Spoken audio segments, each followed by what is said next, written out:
Welcome to Kentucky Football Nation. Let's talk about Mark Stoops' spring practice press conference that he had at the end of February. A little late getting on this. I wrote down 16 bullet points. We don't need graphics on this channel. I'll just talk to you like if you were sitting in the room.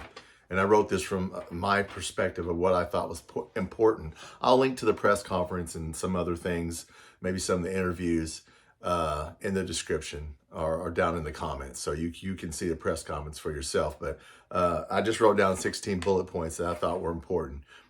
First thing he said was we have 31 new players on campus, 21 are portal players. The second point I wrote down was new players have to fit the culture, especially the guys who are only going to be here for a year. Now, what is the culture? Well, he didn't get to that until later at the end of the interview. So I'll tell you what the culture is here in a minute. The third thing he talked about, which was important, is NIL. He said UK must have the right resources. You get what you pay for. So yeah, obviously, he didn't use the word pony up.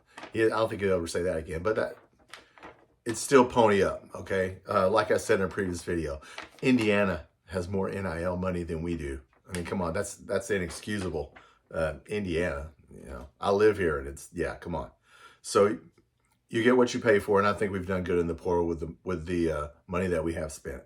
The fourth thing I wrote down was must have depth at every position. Cannot rely on one guy at a certain position. Well, yeah, hello, you're in the SEC. Yeah, you need 2 or 3 of everything if you can get it. So so the second string, third string guys got to be able to match the first string guys. Good luck with that. I think we do have that at a lot of positions, though. And then that leads to the offensive line, which we did very well in the portal on the offensive line. And we're going to make a video on the big blue wall. He said the O-line is bigger, stronger with older guys. Yes, we did. We picked up a guy from Arkansas, a guy from New Mexico State. Yeah, we'll talk about that later at the end when he talks about certain players. But I'm impressed with the offensive line people we have. This number 6. There's not going to be a spring game, okay? They haven't decided the format. Fan access will be the focus.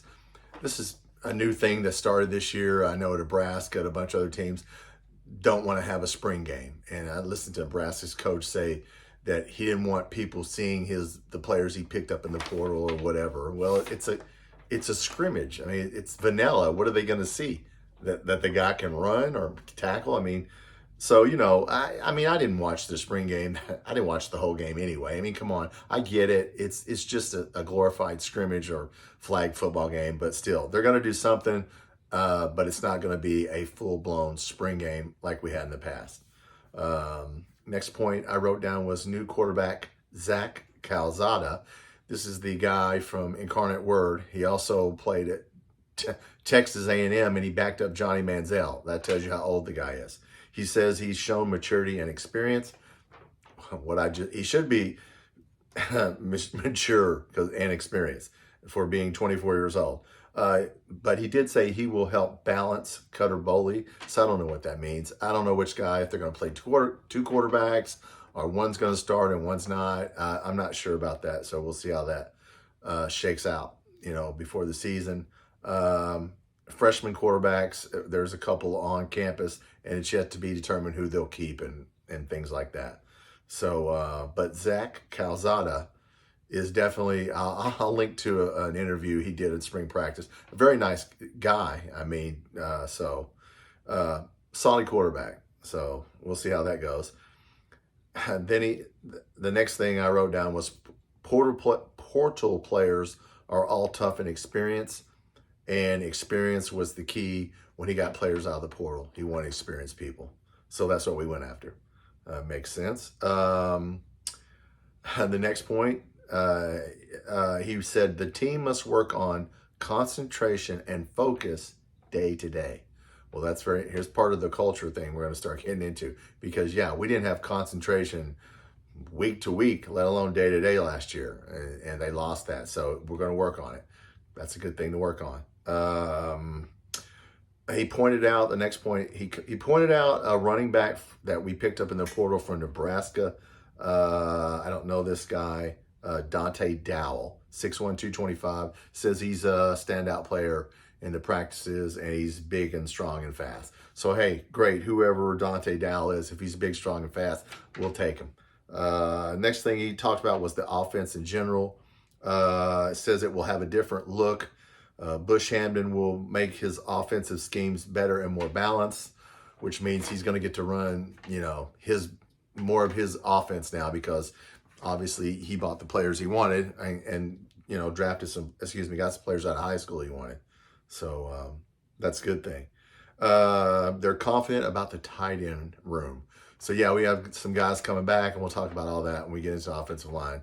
And then they have one freshman tight end who was highly rated. So they're confident. The only negative thing here on the positions was linebacker depth.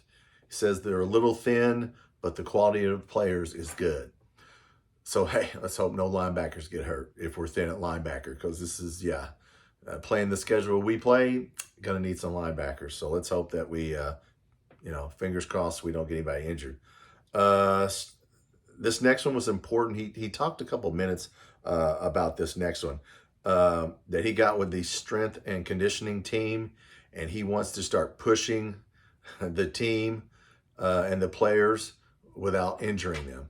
So on their fitness and strength. So yeah, obviously you don't want to injure them, but he's going to make it a point of emphasis that everybody's going to hit the weight room, everybody's going to work out, everybody's going to work on their conditioning, which once again, we didn't have that last year. So good thing to get back. A couple points left. He said, okay, now this is where we talked about, somebody kind of asked, well, what's the culture? You keep saying the culture. Here's how he explained the culture. He said the team will get back to being who we are, which is fundamentally good and tough, playing the game the right way, and being physical. That's our culture. So once again, I'm going to repeat it again. Get back to who we are, which was fundamentally good, tough, playing the game the right way, and being physical. That's our culture. So, hey, all those things are great. Let's get back to it, especially if we want to win some games. And then the last, okay, now I'm going to do, when we do the video on the offensive line, we're going to talk about this guy, Shiyazh Pete from New Mexico State University. He was an offensive lineman that we got at the very last hour of the last day. Now, if you guys don't remember, Vanderbilt's quarterback and all their players and coaches came from New Mexico State. Year before last, they won 9 games. They won at Auburn. They were really good. So their offensive coach, their coach retired. Their offensive coordinator got hired as the head coach at Vanderbilt, and he brought a lot of their offensive linemen, that quarterback that's good, and a lot of players. So a little side note here. I was at a Western Kentucky basketball game. March the 1st. They were playing New Mexico State. My daughter and I happened to be sitting right next to some alumni from New Mexico State, an older retired couple and some people that were following the basketball team around.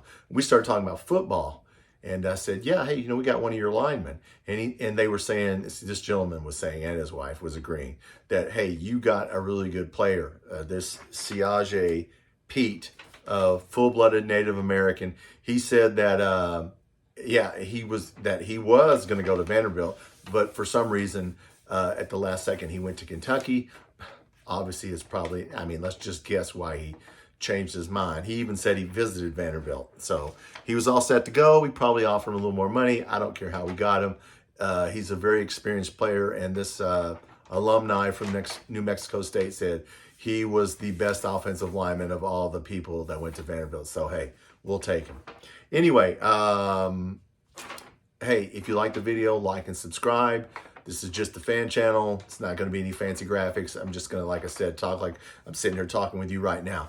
It's just my opinion as a fan. I'm not an expert on football. But if you like the channel and the video, please like and subscribe. And next time we'll get into the offensive line, and we'll probably go over the schedule because, as I said in the last video, we got the same exact schedule we had last year, which is going to be tough. So once again, thanks for watching, and I'll see you in the next video.